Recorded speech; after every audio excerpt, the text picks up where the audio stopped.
आज हम बात कर रहे हैं कोरोना काल में। तो कोरोना का समय इतना बुरा बिताया है सब लोगों ने, लेकिन आज हम सब अच्छी अच्छी बातें करेंगे, सकारात्मक बातें करेंगे, नकारात्मक बातों को छोड़कर। तो बहुत सारे हम में से ऐसे लोग हैं जो कोरोना को भुगत चुके हैं, और कुछ ऐसे हैं जो अभी भी जूझ रहे हैं, जिनका आज संख्या बहुत कम है। और कुछ बहुत सारे ऐसे भाग्यशाली लोग हैं जो अपने आप को अपनी इम्यूनिटी के कारण, अपनी रोग प्रतिरोधक क्षमता के कारण अपने आप को बचाए हुए हैं। तो आज का हमारा ये सबका उद्देश्य होना चाहिए कि हमने अपनी इम्यूनिटी को किस तरह स्ट्रॉन्ग रखना है, और किस तरह अपने आप को इस भयंकर बीमारी से और बाकी अब सब बीमारियों से हमको बचा कर रखना है। तो अगर हम पॉइंट पर आए, तो आज का हमारा जो मुख्य बात करने का टॉपिक है वो हमारा है कि हमने अपने दांतों को और स्किन को कैसे प्रोटेक्ट करके रखना है, क्योंकि अगर हमारे दांत और स्किन स्वस्थ रहेंगे तो ऐसी बहुत सारी बीमारियां हैं जिससे हम खुद ही बच सकते हैं। क्योंकि स्किन एक ऐसा ऑर्गन है जो आपकी बॉडी का सबसे बड़ा ऑर्गन है, और जो माउथ है, जो टीथ है, वो सब कुछ आपका जो खाना है वो उसी ऑर्गन के थ्रू अंदर जाता है। हम क्या खा रहे हैं, हम क्या ले रहे हैं अंदर, उस पर हमारी इम्यूनिटी बहुत ज्यादा डिपेंड करती है। और जब हम खाना अगर अच्छे से खाएंगे तो हमारी इम्यूनिटी स्ट्रांग रहेगी। लेकिन खाना खाने के लिए हमें मालूम है कि हमारे दांतों का, हमारे गम्स का हेल्दी होना बहुत जरूरी है। अगर हमारे गम्स और टीथ हेल्दी नहीं होंगे तो ऐसी बहुत सारी बीमारियां हैं जिसका हम शिकार हो सकते हैं। लास्ट टाइम जब हमने यहाँ पे जूम मीटिंग की थी तो हमारा मुख्य चर्चा का टॉपिक ही यही था कि ऐसी कौन सी बीमारियां हैं जो हमारे दांतों को ठीक ना होने की वजह से हो सकती हैं। तो शेखर जी, हम क्या हम आपस में बात भी कर सकते हैं? हाँ अगर जी, हाँ सिर्फ जी। मैं ही जी, बिल्कुल। तो सिर्फ अगर मैं ही बोलती रहूंगी तो आधे लोग शायद छोड़ भी जाएं या सो जाएं। तो नहीं अच्छा है नहीं। कि सब वीडियो ऑन कर लें और हाँ। हम एक दूसरे से बात करेंगे तो अच्छा रहेगा। तो आई थिंक जिन्होंने लास्ट ईयर मेरा लेक्चर सुना था तो हमने बहुत लेंथ पे डिस्कस किया था कि ऐसी कौन सी बीमारियां हैं जो हमारे दांत या गम्स ठीक ना होने की वजह से हो सकती हैं। तो कोई भी आप में से कुछ आंसर करेंगे कि कौन सी ऐसी बीमारियां हैं जो हमारे दांत ठीक ना होने की वजह से हो सकती हैं? एकता जी, आप भी कुछ बात करेंगे हमारे साथ? जी जी मैम, जैसा कि मुझे याद है और एक्सपीरियंस भी है कि स्टमक इश्यूज होते हैं, जी जी जी जी, स्टमक बिल्कुल ठीक प्रॉब्लम्स, कहा। राइट। हाँ, अगर हम चबा कर खाना नहीं खाएंगे तो हमारा डाइजेस्टिव सिस्टम ठीक नहीं रहेगा। हमें कॉन्स्टिपेशन की प्रॉब्लम हो सकती है, हमें डायरिया की प्रॉब्लम हो सकती है, बिकॉज हम खाना चबा के नहीं खा रहे हैं। और जो खाना हमारे अंदर सेल्स को पहुंचना चाहिए, बॉडी ऑर्गन्स को पहुंचना चाहिए, वो सीधा बाहर निकल रहा है, हमारी कुछ इम्यूनिटी में हमें हेल्प नहीं कर रहा है। तो डाइजेशन के बाद हमारी और प्रॉब्लम आती है कि अगर हमारे मुंह में जर्म्स हैं तो वो सीधा जर्म्स जो है हमारे हार्ट के साथ कनेक्ट हो सकते हैं, जिससे हमें एक इन्फेक्टिव एंडोकार्डाइटिस एक बीमारी है जिसमें हार्ट में सूजन आ जाती है, तो वो भी हो सकता है। फिर उसके बाद हमारी रेस्पिरेटरी प्रॉब्लम्स आ सकती हैं, क्योंकि कोरोना में सबसे पहले हमारे लंग्स इन्फेक्ट होते हैं। अगर हमारे टीथ का हाइजीन, डेंटल का हाइजीन ठीक नहीं है तो हमारे लंग्स को प्रभावित होने का बहुत बड़ा चांस रहता है। और फिर हमने ये भी बात की थी कि अगर हमारा टीथ में बैलेंस नहीं है, अगर हमारे टीथ ऊपर नीचे हैं या बैलेंस ठीक नहीं बन रहा है, तो कहीं ना कहीं हमें टीएमजे जो यहाँ पे ज्वाइंट होता है, टेम्पोरोमैंडिबुलर ज्वाइंट, उसमें प्रॉब्लम आ सकती है। या फिर हमारे बैलेंस, टीथ में बैलेंस ना होने की वजह से हमें सर्वाइकल की भी प्रॉब्लम आ सकती है। तो ऐसी बहुत सारी बीमारियां हैं जिससे हम, डेंटल हाइजीन ठीक ना होने की वजह से हम उन बीमारियों से ग्रस्त हो सकते हैं। और आजकल की डेट में जो कोरोना के बाद जो लोग कोरोना से ठीक हो गए हैं, तो आप जैसे टीवी में डेली सुन रहे होंगे कि ठीक होने के बाद भी एक भयंकर और बीमारी आ गई है जिसको हम ब्लैक फंगस के नाम से जानते हैं। तो ब्लैक फंगस भी सिर्फ उन लोगों में होती है जिनमें पहले इन्फेक्शन हो चुका है, इन्फेक्शन के कारण उनकी इम्यूनिटी बहुत कम है, और इम्यूनिटी कम होने के साथ साथ उनकी ओरल हाइजीन ठीक नहीं है, या वो जिस कंडीशंस में रह रहे हैं वहां की सैनिटेशन प्रॉपर नहीं है। तो ब्लैक फंगस से बचने का हमें सिर्फ एक बड़ा तरीका ये है कि हमें मुंह में हमारा हाइजीन ठीक होना चाहिए। अगर हमें लगे कि हमारे मुंह में कहीं ना कहीं कोई दांत हिल रहा है, या आप खाना ठीक से चबा नहीं पा रहे हैं और आपको इन्फेक्शन हो चुका है, तो प्लीज प्लीज डेंटिस्ट को दिखाने से देरी मत कीजिए, एक बार आके जरूर विजिट ले लीजिए, क्योंकि ये छोटी छोटी बीमारियां ही हम पहले निग्लेक्ट कर देते हैं, जो बड़ी बीमारी का कारण बनती हैं। तो यदि आपके मुंह में कोई हिलता हुआ दांत है, यदि आपके मुंह से बहुत ज्यादा दुर्गंध आ रही है, आपके मुंह से बहुत स्मेल आ रही है, तो हो सकता है अंदर मुंह में इन्फेक्शन हो रहा हो, कुछ मुंह में सड़न हो रही हो, जिसके कारण इन्फेक्शन होने के चांसेस हो। तो ये सब चीजें आपको पहले एक प्रोफेशनल क्लीनिंग करा लेनी चाहिए, एक प्रोफेशनल चेकअप करा के आपको अपने माउथ का हाइजीन बिल्कुल ठीक रख लेना चाहिए, ताकि हम ब्लैक फंगस जैसी बीमारियों से बचे रहें। और ब्लैक फंगस की जब हम बात करते हैं तो सबसे पहले हमारी बात ये भी आती है कि अगर हमने स्टेरॉइड्स बहुत ज्यादा ले रखे हैं, तो स्टेरॉइड्स के कारण भी हमारी इम्यूनिटी वीक हो जाती है। तो अगर हम घर पे ग्रस्त हुए, हमने डॉक्टर को नहीं दिखाया और अपनी ही मर्जी से हम स्टेरॉइड्स खा रहे हैं, किसी केमिस्ट से पूछकर खा रहे हैं या किसी अपने भाई बंधु से पूछकर स्टेरॉइड्स का इंटेक कर रहे हैं, तो वो बहुत गलत है, क्योंकि स्टेरॉइड्स का ऐसे लेना भी आपको इम्यूनिटी को बहुत वीक करता है। आपको एकदम रिलीफ मिलेगा अपने सिम्टम से, अगर आपको बुखार है या आपको बॉडी में स्वेलिंग आ रही है, यदि आपको पेन है, तो स्टेरॉइड्स इन सब चीजों को ठीक करेंगे, लेकिन क्योंकि वो आपकी इम्यूनिटी को वीक कर रहे हैं, तो आप और बहुत सारी बीमारियों को ले सकते हैं। तो बेटर है कि कोई भी दवाई लेने से पहले अपने डॉक्टर का परामर्श जरूर लें। और आजकल ये ब्लैक फंगस का जो बीमारी और फैली है, इससे प्लीज प्लीज बचने के लिए एक ओरल हाइजीन और अपने साथ का हाइजीन, जैसे अगर आप मास्क यूज हम डेली यूज कर रहे हैं, तो सेम मास्क को डेली मत रिपीट कीजिए। मास्क आपका या तो फ्रेश होना चाहिए, डिस्पोजेबल होना चाहिए, और अगर आप वॉशेबल यूज कर रहे हैं तो अच्छे से उसको क्लीन करना है एंटीसेप्टिक में डालकर, और जब वो ड्राई हो जाएगा तभी यूज करना है, बिकॉज मॉइस्ट जो मास्क है, मॉइस्ट मास्क भी आपकी फंगस को इनवाइट कर सकता है। तो मॉइस्ट जो फंगस है वो डेली हमारे आसपास है, हमारी एयर में है, हमारी सॉइल में है, लीव्स के ऊपर बैठी है, हमारी बैकयार्ड में है, क्यारी में है। तो उस फंगस को हमारी इम्यूनिटी हमें अंदर नहीं आने देती है हमारे अंदर। लेकिन जब हमारी इम्यूनिटी वीक हो जाएगी, हम उसको मॉइस्चर वाली कंडीशंस देंगे, जैसे आपने गीला मास्क डाला या आपकी हाइजीन प्रॉपर नहीं है, तो वो फंगस हमारे अंदर घर कर लेती है और वो भयंकर बीमारियों का भयंकर बीमारी के रूप में अपना रूप ले सकती है। और वो अगर वो मुंह में होती है तो वो हिलते हुए दांतों से शुरू होकर पूरा एक जबड़े को इन्फेक्ट कर सकती है, आपके नाक तक जा सकती है, आपकी आईज के नीचे तक स्वेलिंग आ सकती है, या आपके पूरे फेस पे एक साइड पर स्वेलिंग आ सकती है, या आपके मुंह में कुछ कालापन दिखने लगेगा। तो इन सब चीजों से आपको दूर रहना है, आपका अपना ध्यान खुद ही रखना है, कोई और ध्यान नहीं रखने आएगा।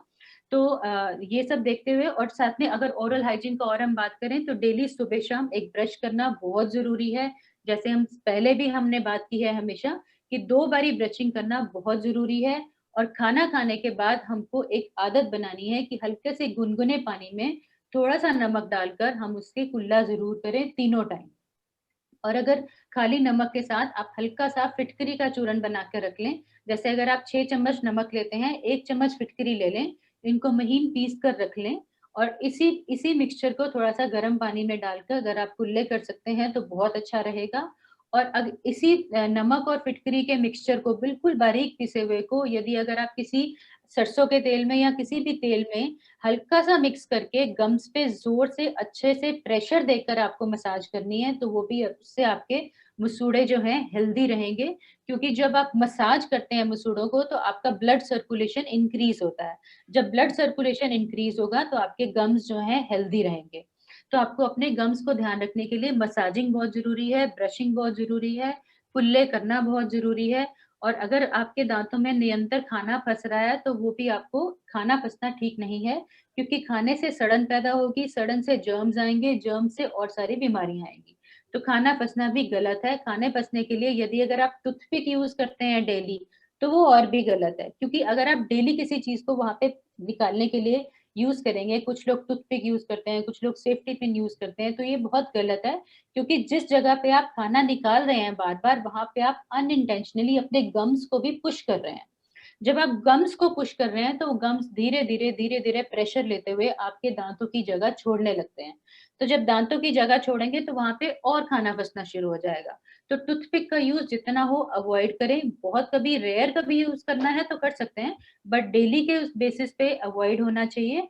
और अगर आपको टूथपिक करना जरूरी लगता है तो टूथपिक की बजाय आजकल डेंटल फ्लॉस आता है जो आपको किसी भी केमिस्ट से मिल जाएगा। जो डेंटल फ्लॉस है एक धागे की तरह होता है, वो धागे का टुकड़ा लेकर उस पे वैक्स लगी होती है जो आपके दांतों और गम्स को खराब नहीं करता। वो आप वैक्स वाला धागा तोड़कर वो आप अपने सारे दांतों में ऊपर नीचे करके अपना फंसा हुआ खाना निकाल सकते हैं, जो कि एक बहुत अच्छा टूल है। और कई लोगों को धागा अनकंफर्टेबल लगता है, तो आजकल एक नए तरीके का फ्लॉस भी आने लगा है। ये मेरे सामने पड़ा है फ्लॉस। तो इसमें क्या होता है कि आपको छोटे छोटे फ्लॉस अलग से मिलते हैं जो डिस्पोजेबल होते हैं। तो इसके ऊपर वैक्स्ड धागा लगा हुआ है। तो ये जो आपको वैक्स धागा है, ये आप अपने ऊपर नीचे सारे दांतों के बीच में, पीछे वाले दांतों में, आगे वाले दांतों में, सारे दांतों के बीच में इससे सफाई करेंगे, जिससे जहां पे ब्रश नहीं भी पहुंच पा रहा, तो उस जगह पे ये जो डेंटल फ्लॉस है वो पहुंच के आपका खाना निकाल देगा और आपके गम्स को भी नुकसान नहीं करेगा। और फिर हम बात करते हैं कि यदि आपको कोविड हो चुका है, तो आपके टूथब्रश पर वो सारे जर्म्स हैं जिसके कारण आप इन्फेक्ट हुए, तो ठीक होने के बाद फौरन बाद अपना आप टूथब्रश फेंक दीजिए, चेंज कर लीजिए, नया टूथब्रश ले लीजिए। और कोशिश कीजिए कि आप पूरा अपने वाला टूथब्रश बाकी फैमिली मेंबर्स के साथ नहीं रखें, क्योंकि नॉर्मली क्या होता है, हमारा एक ही होल्डर होता है जिसके अंदर हम सबके ब्रश पड़े होते हैं, लेकिन वो आपको इकट्ठे नहीं रखना है, आपको अवॉइड करना है कि बाकी लोगों के साथ आपका ब्रश ना पड़ा हो। और कोशिश कीजिए जब भी उसको यूज करें, अच्छे से गर्म पानी से धोकर वापस रखें। और एक और कोशिश ये होनी चाहिए कि अगर हमारा जो वॉशरूम है उसके अंदर ही हमारा ब्रश स्टैंड पड़ा होता है, तो आपको वो ब्रश जो है अपना वॉशरूम के अंदर नहीं रखना है, क्योंकि वॉशरूम के अंदर भी इतने सारे जर्म्स होते हैं जो आपके ब्रश को खराब कर सकते हैं। तो कोशिश कीजिए कि आपके ब्रश रखने की जगह वॉशरूम के अंदर ना हो। और मसाज की हमने बात कर ली, और फिर हमने दांतों की बात ये करनी है कि आपको चिपकने वाली चीजें दांतों से नहीं चिपानी है। जैसे एक्लेयर्स है या बहुत सारी ऐसी, जैसे वो आप पुराने जमाने में नहीं, अभी भी आजकल वो कराची हलवा आता है, तो कराची हलवा जो है आपके दांतों पे चिपकता है। तो ऐसी वाली चीजें आपको अवॉइड करनी चाहिए, क्योंकि आजकल अक्सर लोगों के मुंह में फिलिंग्स हैं या क्राउन्स लगे हुए हैं या कैप लगी हुई है, तो वो भी उनसे उतरने का चांसेस होते हैं। प्लस आपकी जो चिपकने वाली चीजें हैं वो दांतों पर चिपकी रहेंगी, तो वहां पर भी बैक्टीरिया आके, फंगस आके वहां पे उसको सड़न का कारण बन सकता है। तो चिपकने वाली चीजों को आपको अवॉइड करना है। और नेक्स्ट चीज ये है कि आपको शुगर इनटेक का अवॉइड करना है, क्योंकि आप जितना भी शुगर लेंगे और जितने भी ये जर्म्स हैं, जितने भी माइक्रो ऑर्गेनिजम्स हैं, जैसे कि बैक्टीरिया है, फंगस है, वायरस है, ये सारे इनका खाना शुगर है।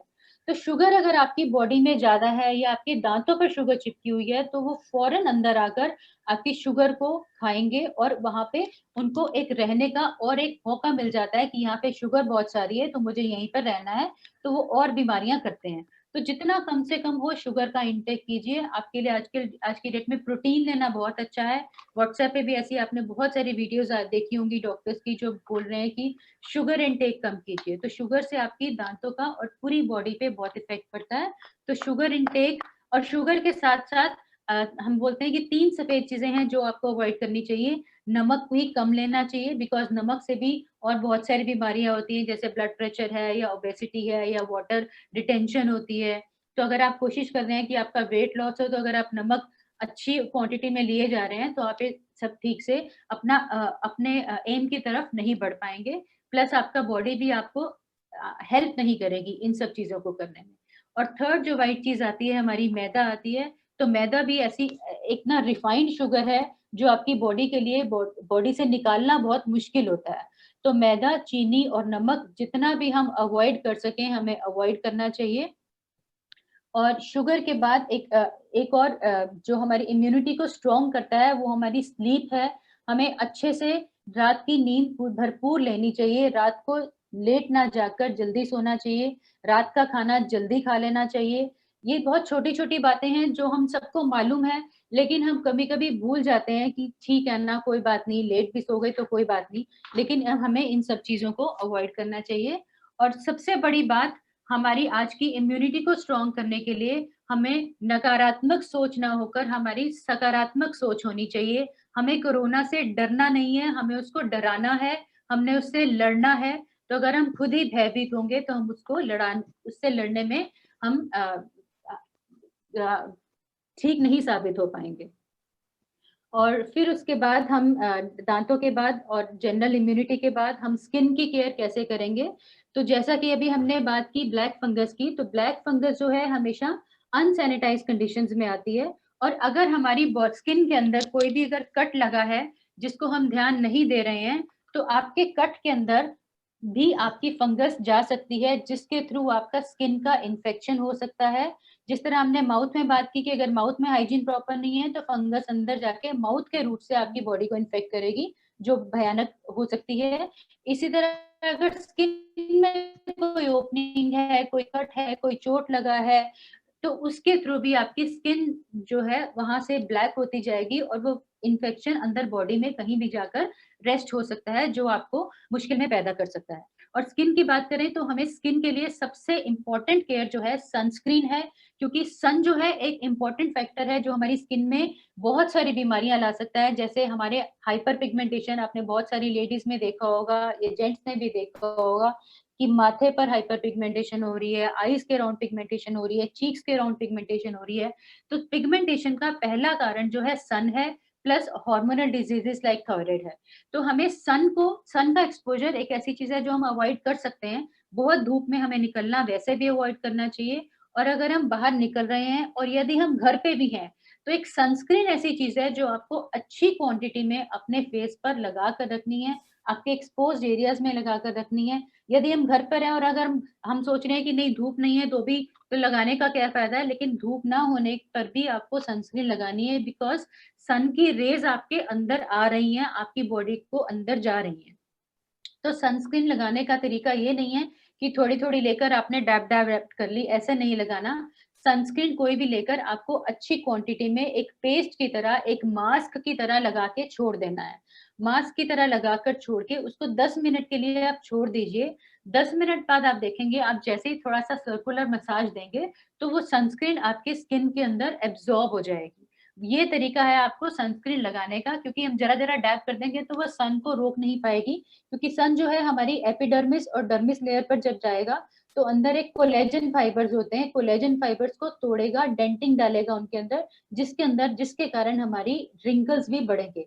आपने देखा होगा जितना साउथ इंडियन स्किन है जिनमें मेलानिन ज्यादा है, जो सन को अंदर नहीं जाने देता, उनकी स्किन हमारी स्किन से काफी अच्छी होती है, उनके रिंकल्स हमेशा कम होते हैं, बिकॉज उनकी स्किन में मेलानिन होता है। लेकिन हमारी नॉर्थ इंडियन स्किन में मेलानिन कम होता है, तो सन जो है फौरन अंदर जाकर हमारी स्किन को तोड़ता है, हमारे कोलेजन को तोड़ता है, जिससे हमारे रिंकल्स ज्यादा बनते हैं और हमारी पिगमेंटेशन भी ज्यादा होती है।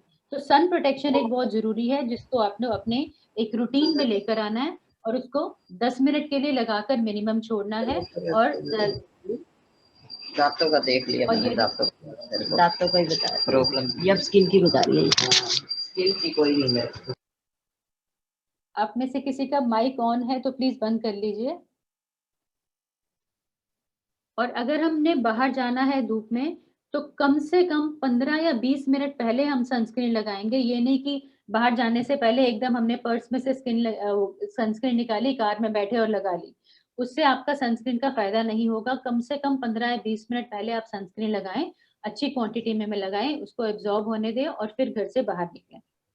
और सनस्क्रीन लगाने के साथ साथ हमारी स्किन को मॉइस्चर की बहुत ज्यादा जरूरत है, तो हमने एक मॉइस्चराइजर अपनी डेली रूटीन में रखना है। और आजकल वैसे भी सैनिटाइजर जितने भी आ रहे हैं, वो सैनिटाइजर्स में अल्कोहल इतना ज्यादा होता है कि वो आपकी स्किन को ड्राई करता है। तो सैनिटाइजर, मैं ये नहीं कहूंगी आप सैनिटाइजर यूज मत कीजिए, सैनिटाइजर यूज कीजिए, लेकिन उसके बाद कोशिश कीजिए कि एक मॉइस्चराइजर साथ में रखें, जो अपनी आप स्किन को थोड़ा थोड़ा देर में उससे स्किन को मॉइस्चराइज करते रहें, जिससे आपकी स्किन फटने नहीं लगे और उसके अंदर और इन्फेक्शन जाने के चांसेस नहीं रहें। तो आप वैसे भी स्किन को अपनी ऑयलिंग कर सकते हैं, मसाज कर सकते हैं, जिससे बॉडी टोन रहेगी और स्किन जो है फर्म रहेगी। और आज की डेट में जब हमारी इम्यूनिटी का जब हम बात करते हैं तो हमारी बॉडी में इम्यूनिटी बहुत कम रह रही है, तो उसके लिए हमें विटामिन सी का उपयोग करना बहुत अच्छा रहेगा। तो विटामिन सी आजकल बहुत सारे नेचुरल फ्रूट्स में है, जैसे कि आप आंवला यूज कर सकते हैं किसी भी फॉर्म में, ड्राई फॉर्म में या सब्जी की फॉर्म में, या सैलेड के साथ खा सकते हैं आंवला। तो आंवला और अमरूद, अमरूद में भी बहुत अच्छा विटामिन सी होता है। और नींबू, कब जब भी सैलेड यूज कर रहे हैं या खाना खा रहे हैं, दाल खा रहे हैं, तो उसके ऊपर हम नींबू डाल सकते हैं। तो नींबू, संतरा, आंवला और अमरूद, ये 4 ऐसे फ्रूट हैं जिनमें हमारी नेचर ने भरपूर हमें विटामिन सी दिया है। उस विटामिन सी का हम उपयोग कर कर अपनी इम्यूनिटी को बढ़ा सकते हैं। और नींबू का उपयोग करते समय ये ध्यान रहे कि नींबू जो है आपके डायरेक्ट टीथ में कांटेक्ट में नहीं आना चाहिए। कई लोग नींबू के छिलके को दांतों पर रगड़ते हैं कि चलो इससे विटामिन सी मिलेगा और आपके दांत भी स्ट्रांग रहेंगे, लेकिन ऐसा नहीं करना है। उससे आपका इनेमल उतरता है, इनेमल उतरेगा दांतों का तो आपको सेंसिटिविटी शुरू हो जाएगी, ठंडा गर्म शुरू हो जाएगा, दांतों में 100 बीमारियां और शुरू हो जाएंगी। तो दांतों को, नींबू पानी भी अगर आप पीते हैं कंसंट्रेटेड, तो कोशिश कीजिए स्ट्रॉ से पीजिए, क्योंकि अगर आप डायरेक्ट ग्लास से कंसंट्रेटेड नींबू पानी पी रहे हैं तो वो आपके दांतों को इफेक्ट कर सकता है। आपकी इनेमल जो ऊपर हमारी लेयर दांतों को प्रोटेक्ट करती है, वो इनेमल की लेयर उतर सकती है। और सिट्रस फ्रूट्स भी हैं बहुत स्ट्रॉन्ग, अगर आपको खाने हैं तो एकदम ज्यादा ना लेके थोड़ी थोड़ी क्वांटिटी में लेने हैं। प्लस आपको वाटर इनटेक बहुत ज्यादा करना है, क्योंकि अगर आप वाटर इनटेक लेते रहेंगे तो आपकी बॉडी भी मॉइस्चराइज रहेगी। आपकी वाटर भी जो है आपकी बॉडी को इम्यूनिटी को स्ट्रॉन्ग करता है। और वाटर के साथ मुझे ध्यान आया कि जब हम सुबह उठते हैं तो अक्सर लोग, एक अच्छी आदत ये होती है सब में कि हम गर्म पानी पीते हैं। तो गर्म पानी में अगर हम फ्रेश लीव्स डालकर, एक कुछ हर्ब्स डालकर, जैसे मिंट है, लेमन ग्रास है या अजवाइन के पत्ते हैं, अगर ये डालकर हम एक हर्ब इन्फ्यूज टी ले लें सुबह, तो उससे भी हमारी इम्यूनिटी अच्छी स्ट्रांग बनती है। और रात को सोते समय अगर हम हल्दी वाला गर्म दूध पीते हैं तो उससे भी हमारी इम्यूनिटी स्ट्रांग रहेगी और आपकी जो स्किन है वो भी कहीं ना कहीं अच्छी शाइन करने लगती है जब आप ये सारी इम्यूनिटी वाली थिंग्स अपने अंदर लेते हैं। और मेरे हिसाब से आई थिंक मैंने आपको सारे टिप्स दे दिए हैं। अगर आपका कोई क्वेश्चन हो, कुछ क्वेरी हो, कुछ आप पूछना चाह रहे हो, तो आप प्लीज मुझे बताइए। और शेखर जी, टाइम कितना रह गया है हमारे पास, अगर मैं बोल सकती हूँ और तो मुझे बताइए। अभी इस सेशन में तो हमारे पास 14-15 मिनट हैं, और अगर ठीक है, ठीक है, ठीक है, और कोई ठीक है, क्वेश्चन तो 5 मिनट में। हाँ जी, 5 मिनट और आप बोलते हैं। 5, ठीक है, ठीक है, ठीक है। तो साथ में अगर हम जब ये हमने सारी इम्यूनिटी की चीजों की बात की, तो जिस तरह आज सुबह योगा में हमने ब्रीदिंग एक्सरसाइजेस की हैं, तो ब्रीदिंग एक्सरसाइजेस भी हमारी इम्यूनिटी को बहुत स्ट्रॉन्ग करती हैं और हमारी स्किन में, फेस पे एक ग्लो आता है। और हम जो भी एक्सरसाइज कर रहे हैं उसका सीधा जो कंसर्न है हमारी स्किन के साथ भी रहता है। जितना हम एक्सरसाइज करेंगे, जितना हम मेडिटेशन करेंगे, जितना हम ये ब्रीदिंग एक्सरसाइजेस करेंगे, उससे हमारा जो ब्लड है, ब्लड की सर्कुलेशन इंक्रीज होगी। तो जब ब्लड की सर्कुलेशन इंक्रीज होगी और जो मसल्स हैं हमारी वो कंट्रैक्ट होंगी, रिलैक्स होंगी। जब हम ब्रीदिंग एक्सरसाइज कर रहे हैं तो फेस की मसल्स भी हमारी डिफरेंट रिलैक्स होती हैं और कॉन्ट्रैक्ट होती हैं। तो इस कॉन्ट्रैक्शन और रिलैक्सेशन से आपका ब्लड जो है सीधा स्किन की तरफ, सीधा फेस की तरफ आता है, जो आपके फेस की स्किन को ग्लो लाता है, हमारे आत्मविश्वास को बढ़ाता है, हमारे कॉन्फिडेंस देता है। और अगर हमारी स्किन अच्छी होगी तो हमारे एक कॉन्फिडेंस लेवल एक अलग लेवल पर बढ़ता है, जिससे हमारे साथ दूसरे लोगों से बात करने की एक और भी अच्छा हमें लगता है और हमारा आत्मविश्वास बढ़ता है। और कोरोना के साथ एक मिनट डॉक्टर साहब, मैं एक बात डॉक्टर साहब के इंट्रोडक्शन में बताना भूल गया कि डॉक्टर साहब नेचुरोपैथ भी हैं और योगाचार्य भी हैं। आपने NDDY का कोर्स किया हुआ है और ये कोर्स और लोगों को भी कराते हैं, जो भी हम में से कुछ लोग कर भी रहे हैं। ये एक 3 साल का डिप्लोमा है, जिसके बाद आप अपने नाम के आगे डॉक्टर भी लिख सकते हैं।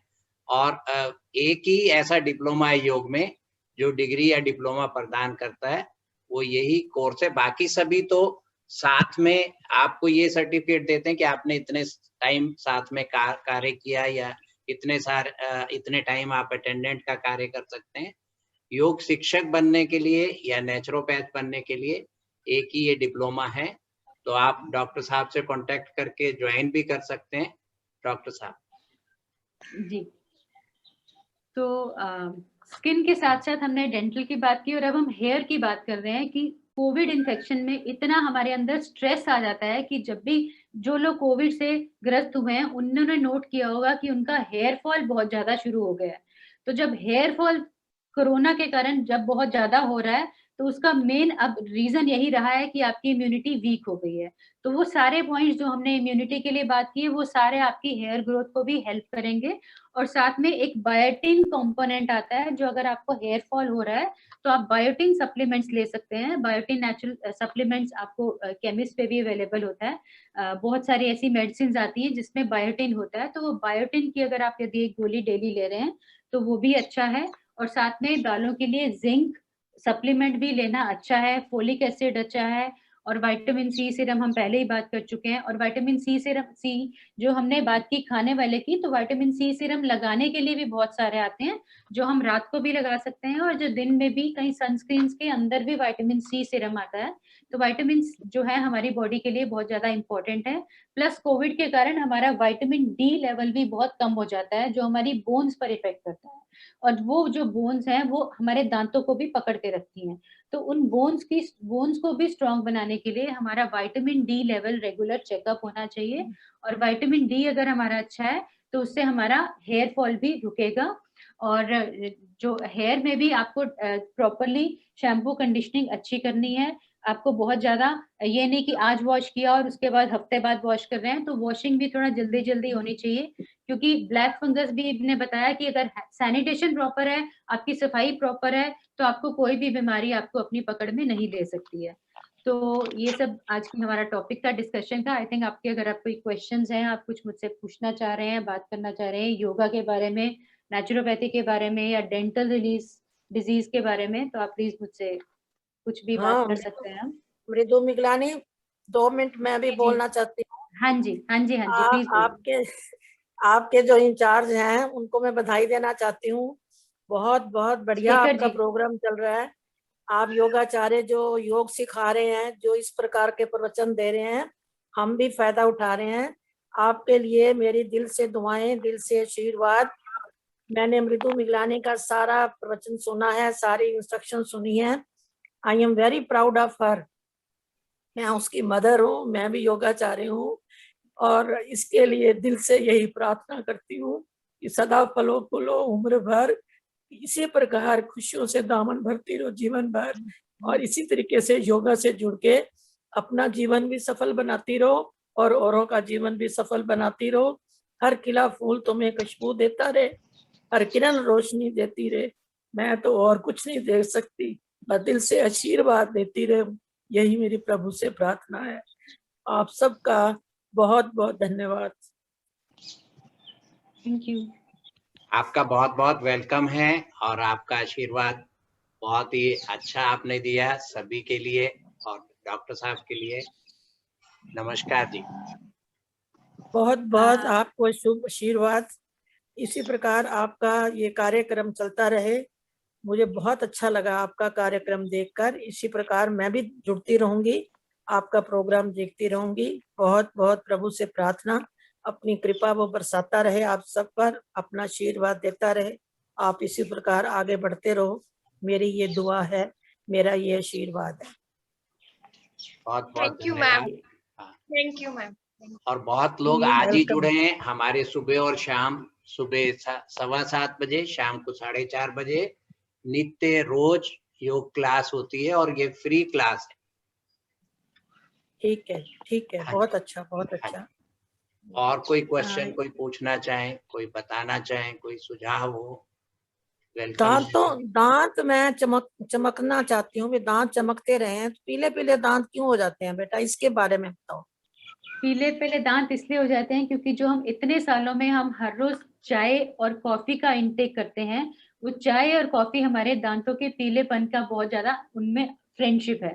तो जितना हम हल्दी वाला ज्यादा खाना खाएंगे, जब खाना खा रहे हैं, तो आजकल तो हल्दी बहुत अच्छी मानी जा रही है, हल्दी आपकी इम्यूनिटी को स्ट्रॉन्ग करती है। लेकिन हल्दी जो हम डेली 3 टाइम सब्जी में खा रहे हैं, उसके कारण भी हमारे दांत येलो होते हैं, क्योंकि जो हमारा इनेमल है वो हल्दी को पकड़ता है, खींचता है, तो अपने अंदर हल्दी को एब्जॉर्ब करता है। ऐसे ही चाय है, कॉफी है, जो एक कलर्ड उसमें ड्रिंक्स में आता है, तो ये जो है आपके दांतों को धीरे धीरे पीलेपन में लाते हैं। तो इसके लिए हमारे पास डेंटल ब्लीच होता है जो हमारे दांतों को ब्लीच करता है, तो वो भी हम करवा सकते हैं, जिसका कोई नुकसान नहीं है। ऑर्गेनिक ब्लीच आती हैं, तो उससे हम दांतों को अपने वापस वाइट कर सकते हैं। लेकिन जितना कोशिश हो, हमें चाय, कॉफी और कोल्ड ड्रिंक्स, जो कलर्ड कोल्ड ड्रिंक्स होती हैं, फैंटा है या थम्स अप है या कोक है, इन सब का इनटेक हमें अवॉइड करना चाहिए। और कलर्ड जितने भी आर्टिफिशियल फूड कलर्स हैं वो हमारी बॉडी को भी नुकसान करते हैं और वो हमारे दांतों को भी पीलेपन में लाते हैं। तो ये कलर्ड फूड से हमें दूर रहना चाहिए। बहुत बहुत बेटा शाबाश, बहुत बहुत आशीर्वाद, बहुत अच्छा लगा। Thank you. और मेरा ये अहोभाग्य है कि आप सबने मेरे को इतने ध्यान से सुना और मेरे विचारों को एकचित होकर उसको अपने अंदर ले रहे हैं। अपने आप को भाग्यशाली समझ रही हूँ आप सबके बीच में आने का। Thank you Shekhar ji, thank you Kumud ji, thank you Ekta ji. आप सबका मिलकर वैसे ही एक इतनी पॉजिटिव एनर्जी आ जाती है कि हमारा दिन वैसे ही अच्छा निकलता है। जब जिस दिन भी मैं सुबह योगा करने आपकी क्लास में आती हूँ, वैसे ही दिन बहुत अच्छा जाता है। बहुत बहुत धन्यवाद मैडम। और किसी का कोई क्वेश्चन हो? अभी हमारे पास थोड़ा सा समय है। प्रीति जी शायद पूछना चाह रही हैं। हाँ प्रीति जी। हाँ जी हाँ जी हाँ जी हाँ जी मैम से एक क्वेश्चन था। हेयर ग्रोथ के लिए कोई अच्छा सा ऑयल बताएं, जैसे मार्केट में इंदुलेखा है, ये इफेक्टिव है? न्यू हेयर ग्रोथ भी होती है इससे? बिल्कुल इफेक्टिव है। और नहीं तो आप, हमारे पास अनियन ऑयल आता है, हमारा फ्रेश अपना बना हुआ अनियन ऑयल है, आप वो ले सकते हैं। क्योंकि हम आयुर्वेदा प्रोडक्ट्स हम खुद बनाते हैं घर पर, हमारे घर पर ही बनते हैं, और वो हमारे जो पेशेंट्स हैं हम उनको दे सकते हैं। तो वो एक अनियन ऑयल आता है हमारे पास, वो आपकी हेयर ग्रोथ को काफी अच्छा करता है। और कुछ ऐसी थेरेपीज आती हैं जैसे प्लेटलेट रिच प्लाज्मा थेरेपी है, पीआरपी थेरेपी आपने सुना होगा, मीजोथेरेपी है। तो ऐसी बहुत सारी थेरेपीज हैं जिनको अगर आप कंटिन्यूस लेते रहेंगे, महीने में एक बार भी अगर आप उनकी सिटिंग ले लेते हैं, तो उससे आपके जो हेयर के सेल्स हैं जो आपकी हेयर की ग्रोथ करते हैं, उनसे हेयर ग्रोथ एनहांस हो सकती है। और साथ में मैंने बायोटिन सप्लीमेंट्स बताए, बायोटिन सप्लीमेंट्स लीजिए, विटामिन डी लीजिए, विटामिन सी लीजिए। इन सब से आपकी जितना आपकी इम्यूनिटी अगेन स्ट्रांग होगी, उतना हेयर फॉल कम रहेगा। और अगर आपकी थोड़े से बाल अगर गिर रहे हैं, अगर 50 या 100 बाल पूरे दिन में गिर रहे हैं, तो उसको हेयर फॉल नहीं काउंट किया जाता, वो आपका नेचुरल फॉल है, वो सब में होता है। तो लेकिन अगर उससे ज्यादा गिर रहे हैं, गुच्छे के गुच्छे आ रहे हैं, या आपकी कॉम्ब पूरी भरी हुई आ रही है, तो उसको हम हेयर फॉल कहेंगे। तो उसके कंट्रोल करने के लिए अच्छा। जी हाँ, जैसे जेंट्स के थोड़े कम हो जाते हैं बाल, उनके लिए क्या करना चाहिए? देखो, उनमें जो है वो हार्मोनल रिलेटेड होता है। वो टेस्टोस्टेरोन जो है आपकी बॉडी में ज्यादा हो गया, जो टेस्टोस्टेरोन है वो एक केमिकल में कन्वर्ट हो जाता है, डाईहाइड्रोक्सी टेस्टोस्टेरोन। तो जितने भी लोगों में जिनमें टेस्टोस्टेरोन ज्यादा है, तो उनमें बाल्डनेस इस तरह से होती है कि वो हार्मोनल होती है, उसको आप कंट्रोल नहीं कर पाएंगे। लेकिन कुछ एक ऐसे जो मैंने आपको थेरेपीज बताई, पीआरपी थेरेपी, मीजोथेरेपी, इससे आपका हेयर फॉल थोड़ा सा कम हो जाएगा। जो 5 साल पहले होना था वो 5 साल बाद होगा। लेकिन क्योंकि हार्मोन्स अंदर है, वो हार्मोन्स कहीं ना कहीं जाकर उसको इफेक्ट करते हैं। तो या तो हमें हार्मोन थेरेपी कुछ लेनी पड़ती है, या फिर इन थेरेपी से आप मेंटेन कर सकते हैं कि आपका जो हेयर फॉल हो कम से कम हो, और जो हेयर है उनकी ग्रोथ बनी रहे। तो वो थेरेपीज लेना साथ में जरूरी होता है। Thank you ma'am. Thank you, thank you. Preeti ji को अपने हस्बैंड की चिंता ज्यादा है अपने से।